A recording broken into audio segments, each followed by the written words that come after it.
Good evening बच्चों.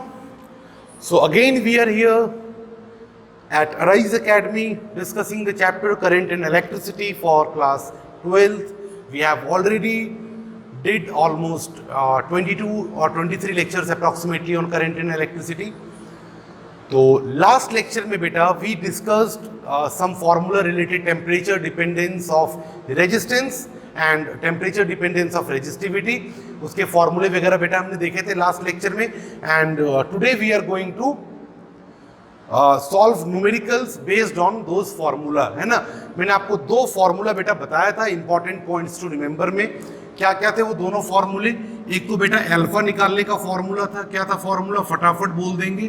R2 minus R1 upon, जल्दी बोलो क्या था बेटा? R1 into T2 minus T1. क्या ये बताया था मैंने? जी बिल्कुल, अमृत सर ने आपको ये फार्मूला बताया था अल्फा का, है ना. नेक्स्ट बेटा एक फार्मूला था अननोन टेम्परेचर फाइंड आउट करने का. क्या था ये फार्मूला? फटाफट बोल देंगे. R3 माइनस R2 अपॉन, बोलो, R2 माइनस R1 और ब्रैकेट में किससे मल्टीप्लाई किया था? T2 से. ठीक है, याद है आपको ये दोनों फॉर्मूले बेटा. इसी के ऊपर बेस्ड हम लोग आज क्वेश्चंस करने वाले हैं, है ना. इसी दो फॉर्मूले के ऊपर बेस्ड क्वेश्चन करने वाले हैं हम लोग. चलिए फिर शुरू करते हैं न्यूमेरिकल्स. क्वेश्चन है बेटा,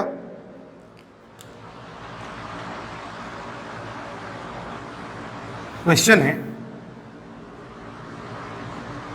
if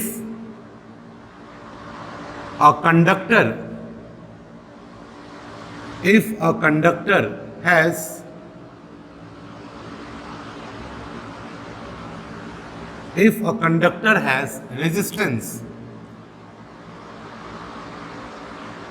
5 ohm at 50 degrees Celsius and 7 ohm at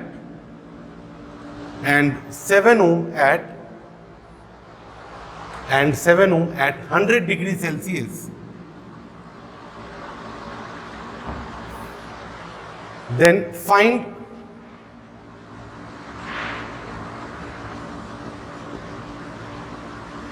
temperature coefficient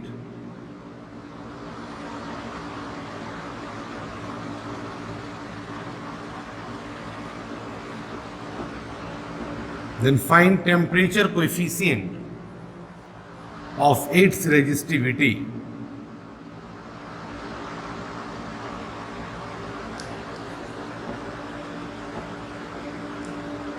ठीक है. क्या पूछा गया बच्चों आपसे? टेम्परेचर कोएफिशिएंट यानी अल्फा. क्या पूछा गया? Find what? क्या फाइंड करना है बेटा? अल्फा, है ना. टेम्परेचर कोएफिशिएंट फाइंड आउट करना है, अल्फा फाइंड आउट करना है. और अमृत सर ने बताया था अल्फा कैसे फाइंड आउट करेंगे. क्या बताया था सर ने लास्ट लेक्चर में? अल्फा अगर बताना है बच्चों, तो अल्फा अगर फाइंड आउट करना है तो क्या होगा फॉर्मूला? R2 माइनस R1 होगा क्या? अपॉन R1 इंटू नीचे क्या होगा? T2 minus T1. क्या सही है ये बच्चों? क्या यही फॉर्मूला होगा? यस. अब देखो यहां पर ध्यान से, R2 क्या है और R1 क्या है? तो T1 टेम्परेचर पे रेजिस्टेंस है R1 और T2 टेम्परेचर पे रेजिस्टेंस है R2. अगर आप ध्यान से देखो तो 55 ओम 50 डिग्री सेल्सियस पे, यानी T1 को अगर मैं 50 डिग्री सेल्सियस कहता हूं तो R1 हमारा क्या है? 5 ओम. 5 ओम 50 पे, 7 ओम 100 पे, तो 7 ओम 100 पे. तो क्या आपको दिख रहा है बच्चों यहां पर? क्या यहां पर आपको समझ में आ रहा है कि T1 क्या है, T2 क्या है, R1 क्या है और R2 क्या है? यहां पर वैल्यू पुट करो. R2 है 7 ओम, तो R2 हो गया 7 ओम, R1 हो गया 5 ओम, डिवाइडेड बाय R1 हो गया 5. T2 कितना है बेटा? 100. T1 कितना है बेटा? 50. दोनों सेल्सियस में है, कोई दिक्कत नहीं है. ओम चाहो तो लिख भी सकते हो, नहीं भी लिख सकते हो, है ना. आपके ऊपर है बेटा ये, है ना. 7 माइनस 5 सॉल्व करेंगे अगर तो 7 माइनस 5 हो जाएगा 2 डिवाइडेड बाय 5 इंटू 100 माइनस 50 50 होता है ये हो गया कितना 0.2 डिवाइडेड बाई 25। अब इसको सॉल्व करेंगे, कैसे सॉल्व करेंगे भाई?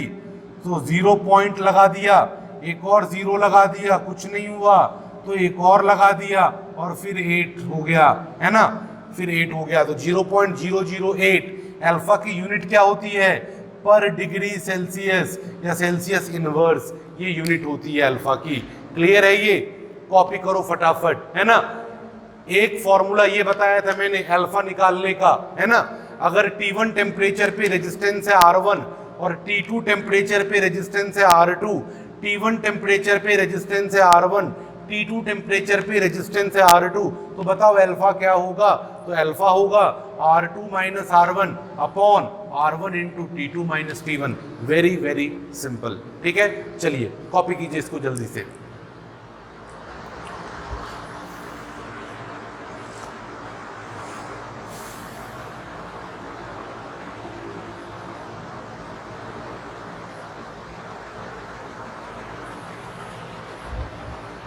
क्वेश्चन पढ़ना है बेटा। क्वेश्चन पढ़ने के बाद देखना है कि अमरीश सर ने ऐसा क्या पढ़ाया था क्लास में, कौन सा फॉर्मूला अप्लाई होने वाला है। सही फॉर्मूले में सही वैल्यूज प्रॉपरली पुट करेंगे, खुद ब खुद आंसर आएगा, कोई दिक्कत नहीं है बेटा, है ना। चलो कॉपी करो जल्दी से इसे फटाफट।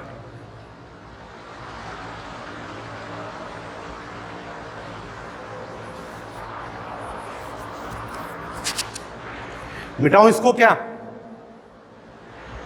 हो गया ये कॉपी? चलो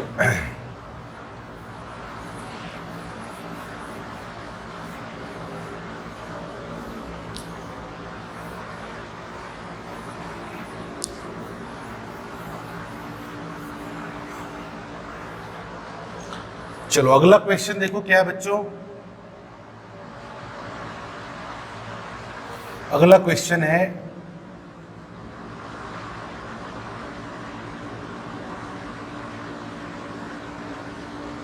a conductor has resistance. A conductor has resistance.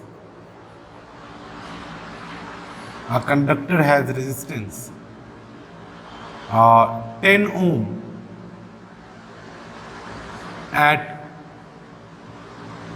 60 degrees Celsius and 14 ohm at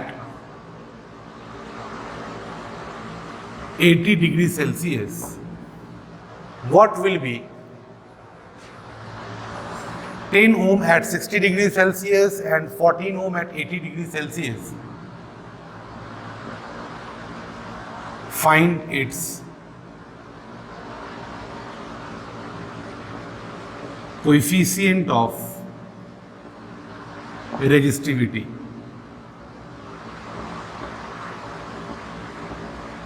obviously बेटा थर्मल कोएफिशिएंट की बात की गई, तो वापस से बेटा अल्फा पूछा जा रहा है। मैंने जानबूझ करके सेम क्वेश्चन लिया है ताकि आपको फॉर्मूले की प्रैक्टिस हो जाए और आपको समझ में आ जाए सॉल्व करना कैसे है। अल्फा पूछा गया है तो अल्फा क्या होगा, जल्दी बोलेंगे फटाफट सब लोग। R2 minus R1 divided by R1 और क्या आएगा ब्रैकेट में T2 माइनस T1। क्या सब लोग जानते हैं? मैं क्या करता हूँ बेटा, इसको T1 कह देता हूँ, ये हो गया R1। तो T1 टेम्परेचर पे रेजिस्टेंस है R1, इसको मैं T2 कह देता हूँ। T2 टेम्परेचर पे रेजिस्टेंस है R2। तो R1 T1 R2 T2 सब पता है, वैल्यू पुट करो। R2 कितना है 14 ओम, R1 कितना है 10 ओम, R1 है 10 ओम, T2 माइनस T1 कितना है 80 माइनस 60। हो गया ये सॉल्व, है ना। अब फटाफट इसको सॉल्व कर लेंगे और यहाँ से अल्फा आएगा। 14 माइनस 10 क्या आ जाएगा 4 आ जाएगा। ये 10 मल्टीप्लाइड बाय यहाँ से क्या आ रहा है 20 आ रहा है। नीचे में आ गया बेटा 4/200, क्या आ गया 4/200। 2 से कैंसिल करोगे तो 2/100 और 0.02 साथ में और क्या आएगा बेटा यूनिट इसका डिग्री पर डिग्री सेल्सियस। 1 डिग्री सेल्सियस ये होती है बेटा अल्फा की यूनिट। क्लियर है? ये अल्फा कैसे फाइंड आउट करना है, क्वेश्चन दिया रहेगा। T1 टेम्परेचर पे रेजिस्टेंस है R1, T2 टेम्परेचर पे रेजिस्टेंस है R2। तो अल्फा का ये है बेटा फॉर्मूला T1 टेम्परेचर पे रेजिस्टेंस है R1, T2 पे रेजिस्टेंस है R2, तो ये हो गया अल्फा का फॉर्मूला। वैल्यू पुट करेंगे, फटाक सा आंसर आ जाएगा। कोई तकलीफ?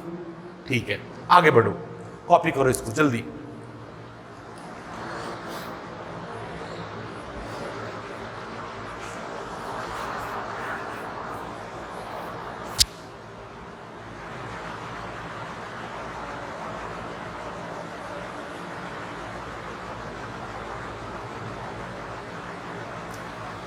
चलो आगे बढ़े, मिटाओ इसको। बहुत बढ़िया बेटा, बहुत सही है।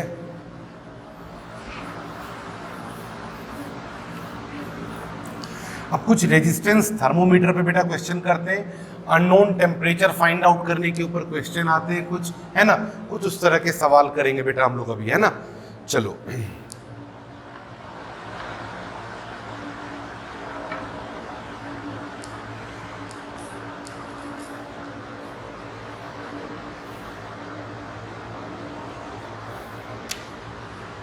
देखो बेटा, क्वेश्चन है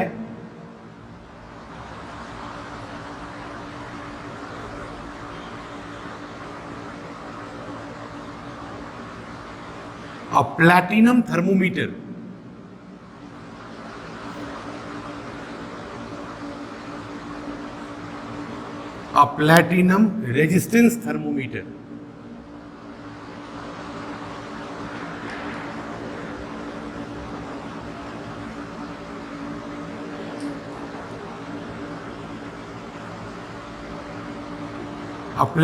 resistance thermometer has resistance 50 ohm at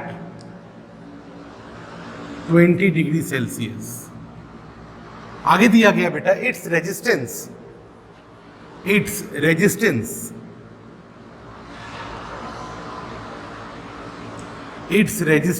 becomes 76.8 ohm. Its resistance becomes 76.8 ohm when dipped in a liquid.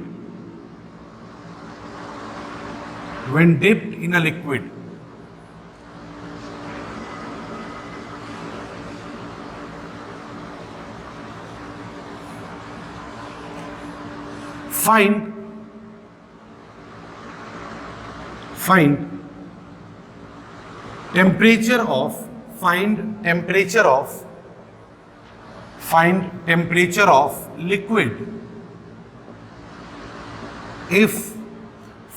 temperature of liquid if alpha, यहां पे बेटा अल्फा का वही मीनिंग है जो हम जान रहे हैं ना, if alpha of platinum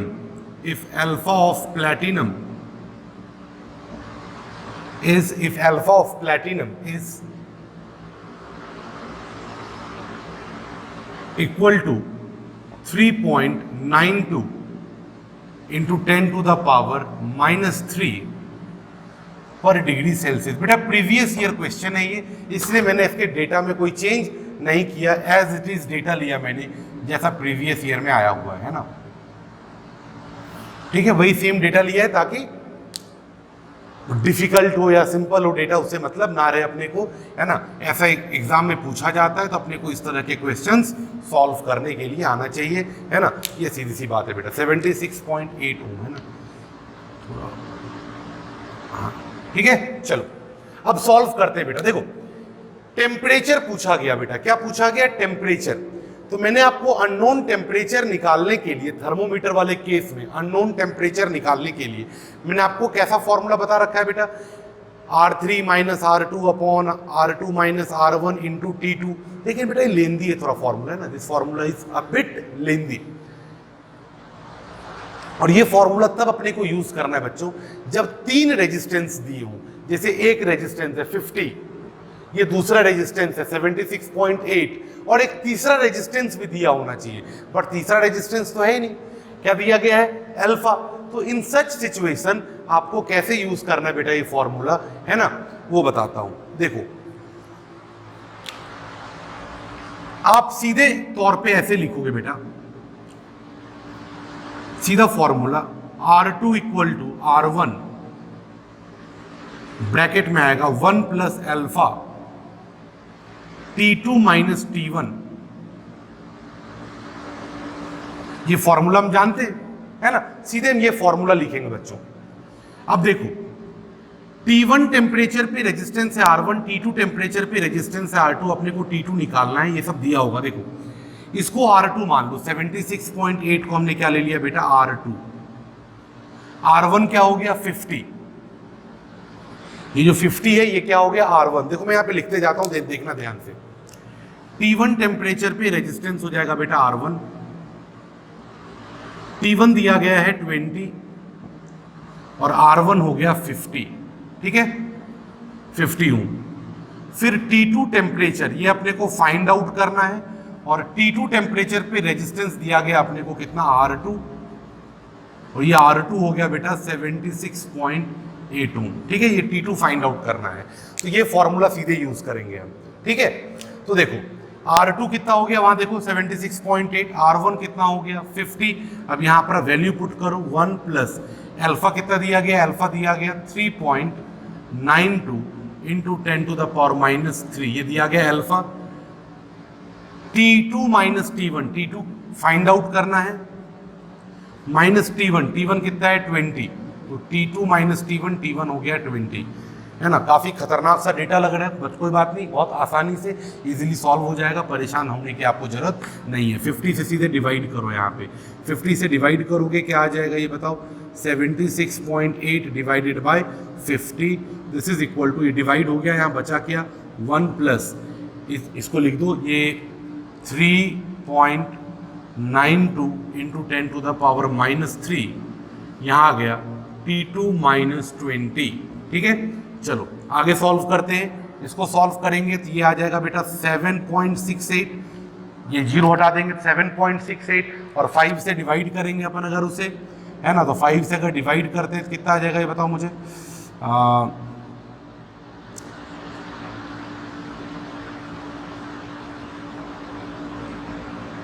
ठीक है 1.536 आएगा। एक बार फिर से देख लेता हूं मैं,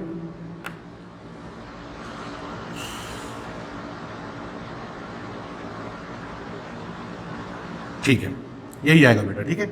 यहां पे क्या है 1 प्लस साथ में क्या आ रहा है 3.92 into 10 to the power minus 3, और यहां ब्रैकेट में आ जाएगा T2 माइनस 20। अपने को T2 निकालना है, ध्यान रखना, 1 इसमें माइनस करोगे, जब बेटा 1 इसमें माइनस करोगे तो हो जाएगा 0.536, और जो भी है उसे डिवाइड कर दोगे, है ना, 1 इधर आएगा ना माइनस में, तो ये बचेगा 0.536 डिवाइडेड बाय, यहाँ पे क्या हो गया बताओ 3.92 multiplied by 10 to the power minus 3, और यहाँ पर आ गया बेटा T2 माइनस 20। अब 20 इधर आके ऐड हो जाएगा इसके वैल्यू में, है ना। अब इसको आगे सॉल्व करोगे तो 10 टू द पावर माइनस 3 और 0.536 का ये पॉइंट हट जाएगा, ये हो जाएगा 536 अपॉन 3.92, है ना। तो लगभग इसको 3.92 का आप लगभग 4 कंसीडर कर लेना, ठीक है। इसको लगभग क्या कंसीडर कर लेना 4, और ये हो जाएगा बेटा 536/4, है ना। तो 536/4 अगर आप सॉल्व करोगे तो ये आ जाएगा 134 के अप्रोक्सीमेटली आएगा बेटा, ठीक है। ये 134 के अप्रोक्सीमेटली आएगा। तो यहां से अगर आप लिखोगे T2 इक्वल टू, तो T2 आ जाएगा 134 plus 20, and this will become 154 degree Celsius. So this will be your answer बच्चों, ठीक है। इसको सॉल्व करके लगभग 134 आ रहा है ना। चलो कॉपी करो इसको फटाफट, है ना, copy it, then will move forward, okay. चलो ठीक है, चलो जल्दी करो।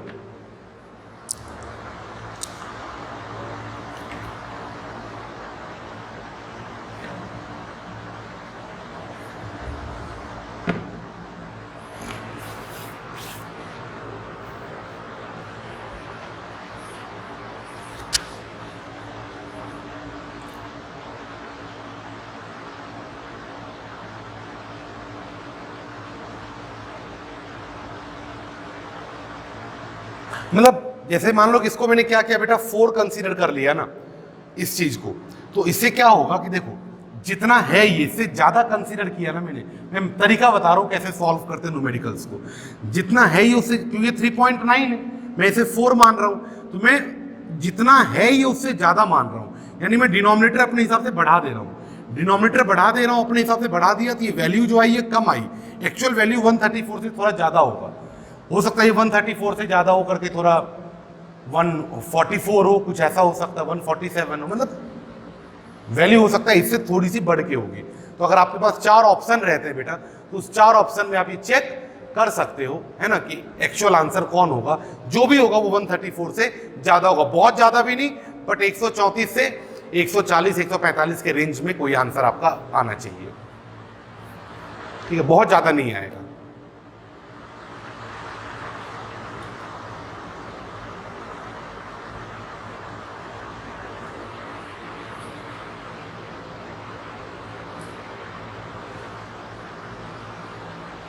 मतलब your answer should be close to 154, है ना, इट में बी 160, इट में बी 165, बस इसी के आसपास, है ना। ये आप चाहो तो एक्चुअली भी मतलब एग्जैक्टली मैं आपको बता सकता हूं क्या आएगा ये।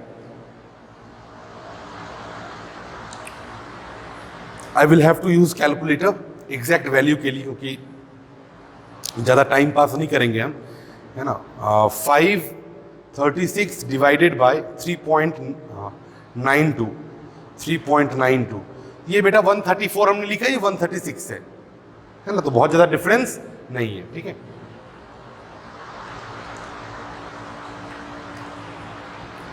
तो ये 156 आएगा आंसर, मतलब बहुत ज्यादा डिफरेंस नहीं आता, काफी क्लोज रहती है बातचीत, है ना, बहुत ज्यादा दिक्कत नहीं रहती। चलो आगे बढ़ते हैं बेटा, मिटाओ इसको, कॉपी हो गया।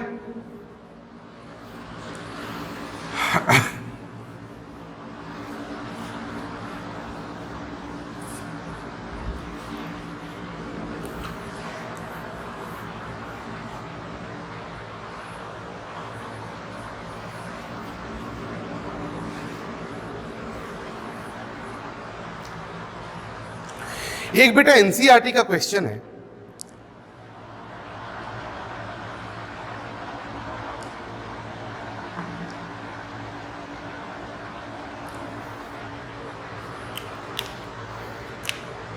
एक एनसीईआरटी का क्वेश्चन है बेटा, वो भी करना बहुत जरूरी है ना। जो एग्जैक्ट डेटा मैं वही लेकर के क्वेश्चन सॉल्व कर रहा हूं।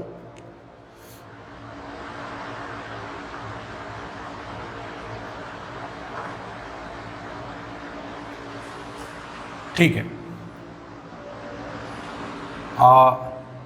एनसीईआरटी का बेटा ये क्वेश्चन है, मैं वही डेटा लेके सॉल्व कर रहा हूं। और एनसीईआरटी का क्वेश्चन बेटा बहुत ज्यादा चांस होता है कि नीट में हूबहू वही क्वेश्चन आ जाए, और ऐसा बहुत बार हुआ है बेटा। इसी साल अभी मैं आपको 1-2 क्वेश्चन आगे कराने वाला हूं, जो मैं बताऊंगा एनसीईआरटी का क्वेश्चन है, वही डेटा है, और सेम वही क्वेश्चन नीट में आया है 2020 में बेटा, वही क्वेश्चन सेम डेटा, कोई चेंज नहीं, नीट में आया 2020 में, है ना। देखो क्वेश्चन है बेटा, the resistance of a platinum wire, the resistance of a platinum wire, the resistance of a platinum wire is 5 ohm at ice point, ठीक है, and 5.23 ohm at steam point, and 5.23 ohm at steam point.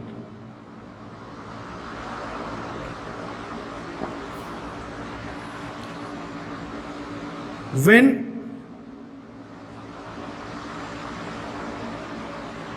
dipped in a liquid bath, when dipped in a liquid bath, when dipped in a when dipped in a liquid bath,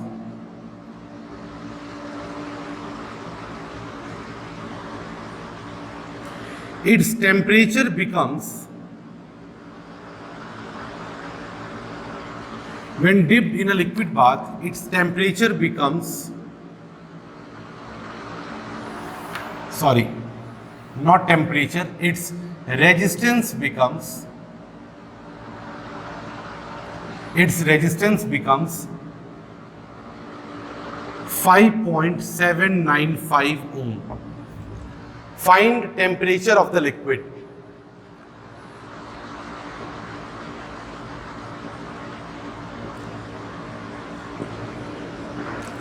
again बेटा similar question, again temperature पूछा गया, लेकिन कौन सा formula use करें temperature निकालने के लिए? क्या सीधे R2 equal to R1 1 plus alpha T1 T2 minus T1, क्या वो फॉर्मूला यूज करें सीधे, है ना? दो फॉर्मूले हमने देखे बेटा, एक तो डायरेक्ट ये वाला अननोन टेम्परेचर के लिए दो फॉर्मूला हमने देखा,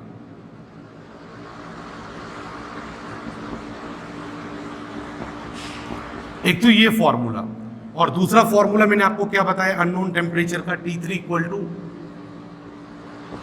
R3 minus R2 upon R2 minus R1 whole multiplied by T2। दो फॉर्मूले बेटा, अननोन टेम्परेचर फाइंड आउट करने के दो फॉर्मूले हैं, टू फाइंड अननोन टेम्परेचर। दो फॉर्मूले मैंने आपको बताए बेटा, टू फाइंड अननोन टेम्परेचर, ये दो फॉर्मूले मैंने आपको बताए हैं। ये आपको जज करना होगा कि इन दोनों में से कौन सा फॉर्मूला कब यूज होगा, ये आपको जज करना है, ये आपको समझना है। मैं एक क्वेश्चन एक फॉर्मूले पे कराया, पहला वाला यूज किया था, अभी ये वाला यूज किया था, T2 निकाला था, ये फॉर्मूला यूज किया था।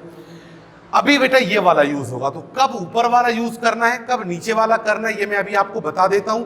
आपको दिमाग में रखना है और आपको जज करना है क्वेश्चन देख करके कि अननोन टेम्परेचर के लिए ये फॉर्मूला लगेगा या ये लगेगा, कौन सा लगाना है, ये आपके ऊपर है बेटा, ये आपके ऊपर है कंप्लीटली, ठीक है। तो देखो ऊपर वाले फॉर्मूले में दो रेजिस्टेंस हैं R1 R2, जबकि नीचे वाले में तीन है R1 R2 R3।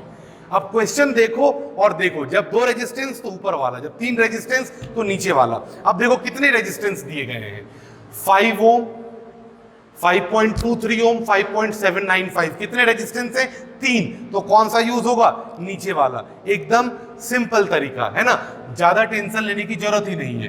तो नीचे वाला फॉर्मूला यूज करेंगे, तो देखो यूज करो, यूज करो, फिर नीचे वाला फॉर्मूला लिखो, क्या है, T3 इक्वल टू क्या आएगा बताओ फटाफट, R3 माइनस R2 अपॉन बोलो R2 minus R1 multiplied by T2। अब जो जो दिया है लिखो। आइस पॉइंट का मतलब क्या है, आइस पॉइंट का मतलब है 0 डिग्री सेल्सियस। स्टीम पॉइंट का मतलब क्या है, 100 डिग्री सेल्सियस, है ना। और ये कोई रेजिस्टेंस है 5.795 ओम, ये कौन से टेम्परेचर पे वही बताना है ना, कि जब इसे किसी लिक्विड में डिप करते हैं तो ये इसका रेजिस्टेंस बन जाता है।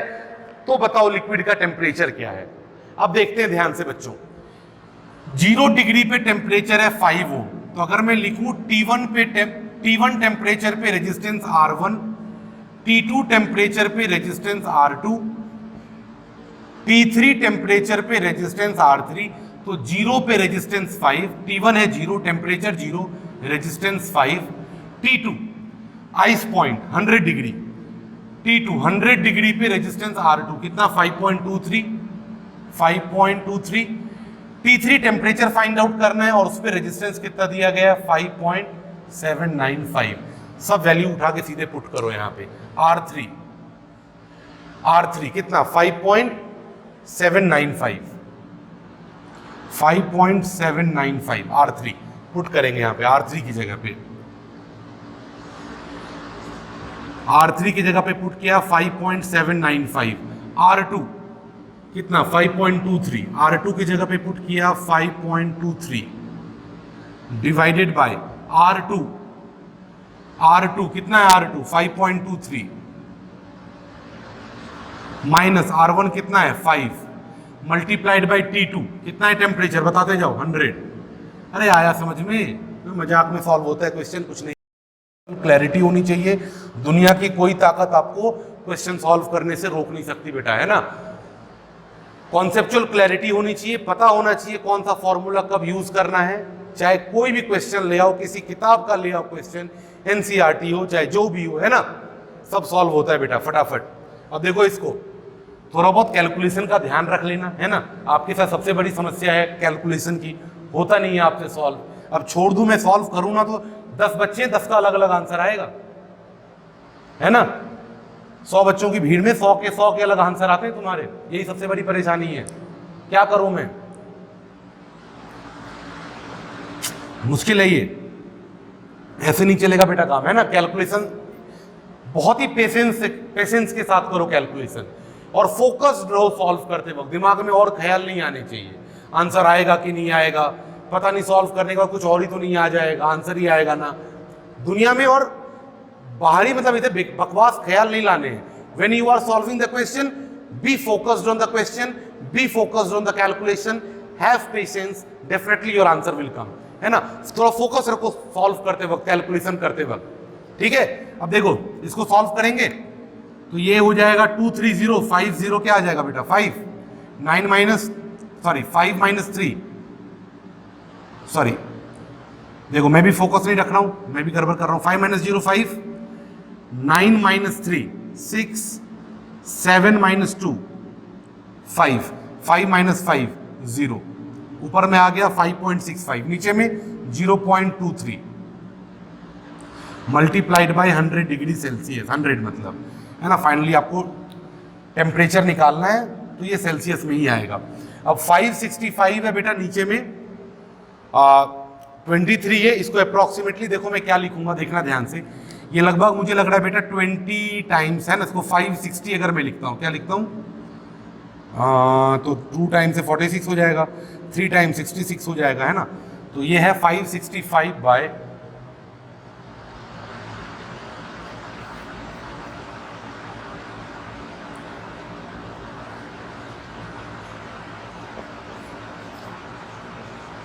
है ना, यहाँ पे 230 लगा दिया, 3 decimal place, 3 decimal place, decimal हटा दिया, 560/5/230 हो गया ये, है ना। या यहाँ से एक और 0 कम कर दो तो 56.5 आ गया, यानी 23 से इसको अपने को डिवाइड करना है बेटा। तो 2 बार तो डिवाइड कर सकते हैं, 3 बार नहीं कर सकते, 2 बार कर दो डिवाइड, है ना। 2 बार किया तो ये 46 हो गया, 46 हुआ तो यहाँ 10 हो जाएगा, यहाँ 105 आ जाएगा, है ना, 105, और ये 5 टाइम्स कैंसिल हो रहा है मेरे ख्याल से, है ना, लगभग 2.5 आ जाएगा, है ना। इसको सॉल्व करके 2.5 × 100, है ना, इट विल बी अप्रॉक्सीमेटली बेटा 250 डिग्री सेल्सियस, है ना। तो बेटा T3 की वैल्यू आ जाएगी 250 डिग्री सेल्सियस, लगभग, है ना। ठीक है, चलो कॉपी कर लो इसको।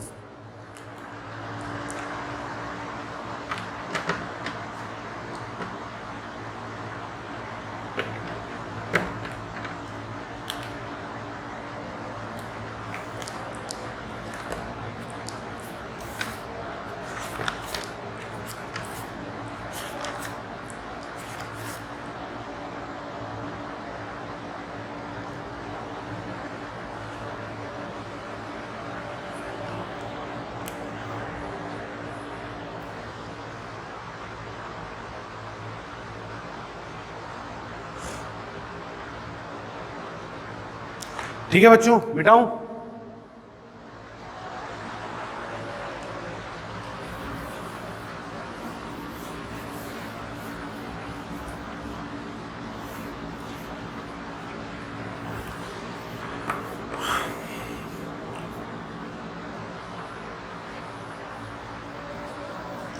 तो मेरे ख्याल से बच्चों आप इसके ऊपर बेस्ड क्वेश्चंस आराम से, टेम्परेचर के ऊपर बेस्ड क्वेश्चन आप आराम से सॉल्व कर सकते हो, उसमें कोई दिक्कत नहीं है ना। हो जाएगा बेटा सॉल्व। चलो नेक्स्ट जो है बच्चों,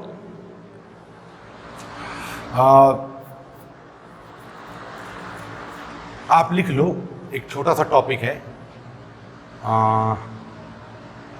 लिखो आप कार्बन रेजिस्टर्स।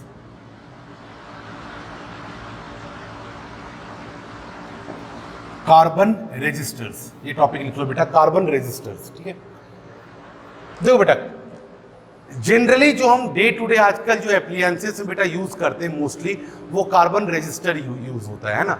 ये बेटा कार्बन का बना होता है ना। कार्बन रजिस्टर नाम ही दैट सी बात है, किसका बना होता है, कार्बन का। और साथ में कुछ मेटल्स के एलॉय भी प्रेजेंट हो सकते हैं, है ना। तो यहां पर हम लिख लेंगे इट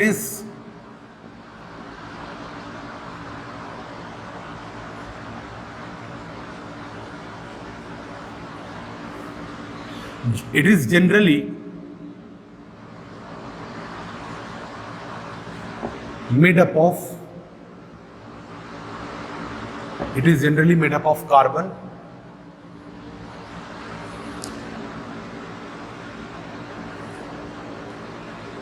बस इतना है ना। It is generally made up of carbon,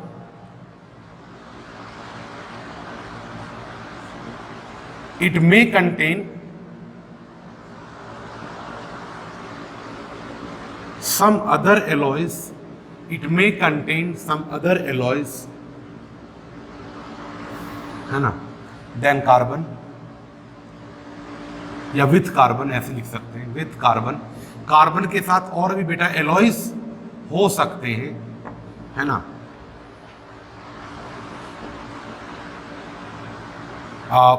बहुत छोटे साइज का होता है बेटा ये। It is very small in size, है ना। बहुत छोटे साइज में होने की वजह से और काफी सारे मतलब और साइज छोटा होता है और साथ साथ ये काफी रेंज में अपने को रेजिस्टेंस बेटा प्रोवाइड कर सकता है ना। It is very small in size, है ना। और दूसरा, it can provide a wide range of resistance. It can provide wide range of resistance. It can provide wide range of resistance. ये बेटा चीप भी है, सस्ता भी होता है और काफी एफिशिएंट भी होता है ना। It is cheap as well as efficient. It is cheap as well as efficient. It is cheap as well as efficient, है ना। ये 3 पॉइंट की वजह से बेटा, ये जो 3 पॉइंट्स हैं, इसका साइज बहुत छोटा होता है, काफी वाइड रेंज ऑफ रेजिस्टेंस हम इससे बना सकते हैं, ये सस्ता भी होता है, साथ ही साथ काफी एफिशिएंट भी होता है ना। इन 3 पॉइंट्स की वजह से बेटा सबसे ज्यादा आज के डेट में कार्बन रजिस्टर्स ही यूज होता है। मैं आपको होमवर्क देता हूं कि आप बेटा सर्च करना गूगल पे कार्बन रजिस्टर्स इमेज, और कार्बन रजिस्टर्स के आप इमेज देखना। जैसे आप इमेज देखोगे आप कहोगे यार ये तो मैंने बहुत जगह पे देखा, मुझे पता ही नहीं था ये रजिस्टर है ना। तो अपने काफी सारे जगह पे बेटा इस तरह का होता है जनरली। मैं आपको ड्रॉ करके मैं कोशिश करता हूं कि मैं ड्रॉ करके आपको उसका डायग्राम दिखा पाऊं।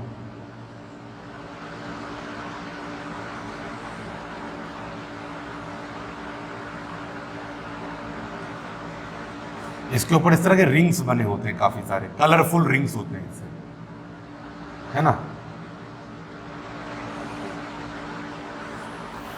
इस तरह का होता है बेटा। ये अपने कई जगह चीनी मिट्टी का बना होता है ना। मतलब ये कवरिंग जो होती है, उसकी जो कवरिंग होती है वो बेटा क्या कहते हैं उसको आप, अरे यार सेरेमिक्स, है ना। सेरेमिक्स का जनरली इसका जो कवर है वो सेरेमिक मटेरियल का बना होता है ना। सिरेमिक मटेरियल का इसका कवर होता है बेटा, है ना। Cover made of ceramic material, और अंदर में जो है बेटा कार्बन होता है ना। ये इसके मतलब कह सकते हो इलेक्ट्रोड्स हैं, है ना, दोनों, जिसे कि आप कनेक्ट करते हो इसको किसी भी सर्किट में, है ना, बैटरी वगैरह से कनेक्ट कर सकते हो आप, ठीक है। This is carbon register, diagram of carbon register.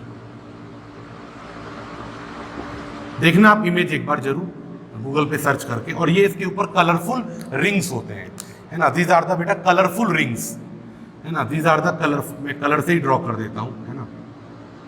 Colourful rings हैं तो I should draw it with colour only, है ना। इसके ऊपर ऐसे बेटा कलरफुल रिंग्स होते हैं, है ना। These are the colourful rings.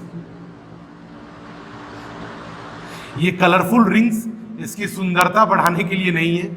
ये जो कलरफुल रिंग्स इस कार्बन रजिस्टर के ऊपर आप देख रहे हो, ये कार्बन रजिस्टर की सुंदरता बढ़ाने के लिए कलरफुल रिंग्स नहीं है। ये कलरफुल रिंग्स यहाँ पर इसके रेजिस्टेंस को इंडिकेट करते हैं। आप उस रिंग को देख करके आप ये पहचान सकते हो बेटा उसका रेजिस्टेंस कितना है ना। तो its resistance is indicated, its resistance is indicated on it using colored rings, using colored rings on it। ठीक है, इसका जो रेजिस्टेंस है बेटा है ना, वो उसके ऊपर कलर्ड रिंग्स होते हैं जिसको यूज करके उसके रेजिस्टेंस को इंडिकेट किया जाता है ना। और मोस्टली बेटा बहुत ज्यादा यही है ना, this is the mostly use register nowadays है ना, this is the mostly use registers nowadays, this is the mostly used registers nowadays.